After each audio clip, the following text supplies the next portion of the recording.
Okay, so today I was going to talk about the element of fire,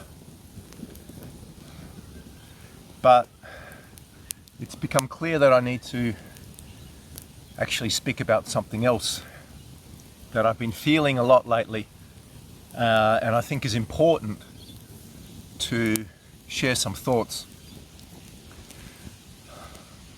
Just over 30 years ago, I remember clearly going to a personal development course where I was introduced to the idea of spirit. And it may seem weird that I was unaware of this concept before that, but I'd grown up being very anti-religious, thinking that anyone who needed a church or a god was weak, just was looking for a crutch to lean on, and they just couldn't take responsibility for themselves.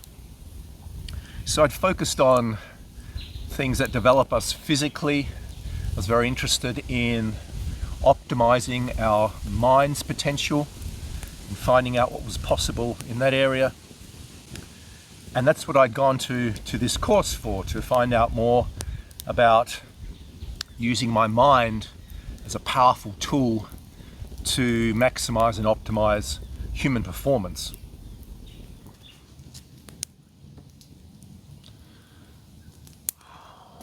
At this course, there was a lot of New Age people there. And for the first time, I was exposed to angels, spirit guides, rebirthing, astrology, crystals, creative visualization, avatars, all kinds of things that these people used to work their own spiritual journeys. And they were completely new and unfamiliar to me. So they were exciting. They challenged me in a way that I hadn't been challenged before, and they made me look at the boundaries of my own reality, which had always been around what my mind could comprehend and hold. It was a very scientific reality that I'd formulated, and this course and the people there started punching holes in what this journey was all about and what it means. Over the next couple of years after this course, I read more books, I went to courses, I became a follower and a supporter of all the well-known New Age gurus of the time. And in fact, I became a devotee of an Indian guru and travelled to India on a spiritual pilgrimage, which again had a significant transformative effect on my life. Interestingly, though, over the next years after that, I started noticing that the things that had been so exciting and attractive about this New Age movement gradually started feeling superficial and a bit hollow. And I noticed that many of the people involved, they didn't seem to be moving at all. They were just locked or stuck in the same place spiritually. They were so enamored, so attached to the tools of the spiritual journey, to their crystals, to the process of rebirthing, to the system of astrology. They didn't actually continue on the way. They just held on to the signposts of the way, to the helpers of the way, to the tools that show us the way. And there's a real distinction between being on a spiritual journey and constantly moving towards a deepening of our own self within that spiritual journey versus just remaining attached to the things that on the surface are known to be or considered to be spiritual, like crystals, like angels. I have no problem with people that are interested in those things or use them as tools or as part of their practice. But the frustrating thing for me is now that some people are holding on so tight to those tools and practices is that not only have they lost sight of the fact that it's the journey to a deepening of spirituality that is the thing, in drawing people in to your sphere of influence when you are attached to some spiritual tool, you then attach the other person and you slow them down in their journey. The tool itself, which we become attached to, becomes a distraction. If we think it's all about crystals and that crystals are going to change everything for us, then we lose sight of the deeper spiritual journey. And why this is important now, particularly now, is that whereas nature and our world usually moves in cycles, challenging times, easier times, new times, with the looming of our climate change situation right now, this cycle has become a trend that may not be reversed.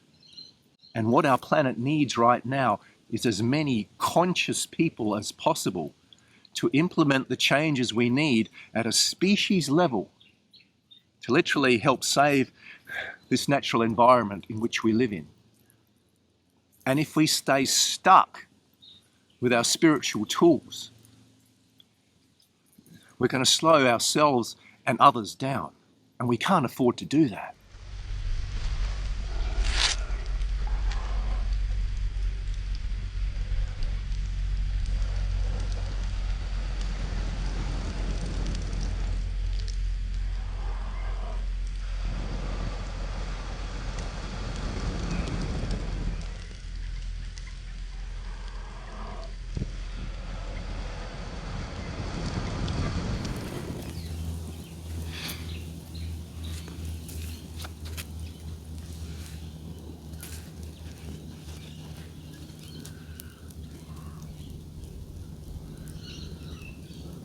Now, there are people who consider themselves spiritual, who are part of the New Age, who of course would be very offended by what I've just said, and they would say that I have no right to criticize or to judge their chosen path or how they pursue it.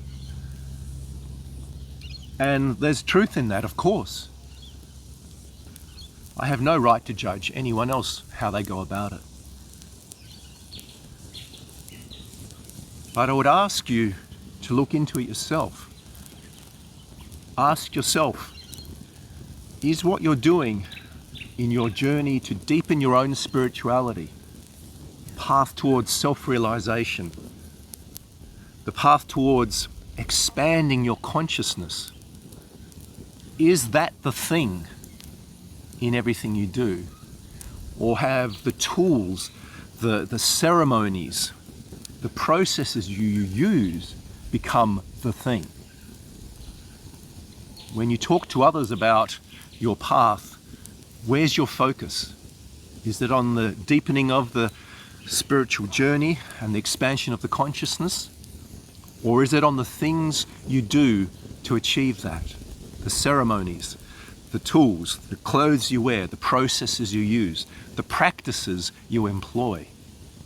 They are all part of it, but they again just signposts, helpers, reminders to keep us on the path and help us to keep moving along it. Our journey towards consciousness and becoming whole and in finding the wisdom that this world needs right now takes us through shadow. We don't need light workers. We need people who are willing and able to work with the shadow and then, in the end, get us to the light. This is not a time where being in a state of joy and bliss is going to help us. It doesn't mean we need to be miserable, but if we don't face the challenges of the world, but also of ourselves, of the things we have hidden away, of perhaps we've suppressed or denied, and heal those, then we're not going to survive. It's as simple as that. The shamanic journey that has thousands of years of tradition across all indigenous cultures honors the dark and the light. It honors both the polarities, heaven and earth, the masculine and the feminine, the inner world and the outer world, equally, and it seeks the great equilibrium. Have a look at what you're attached to. Ask yourself, where is your focus? And are you putting all your energy, your time, and your practice into what matters? Or is it something else? Journey well.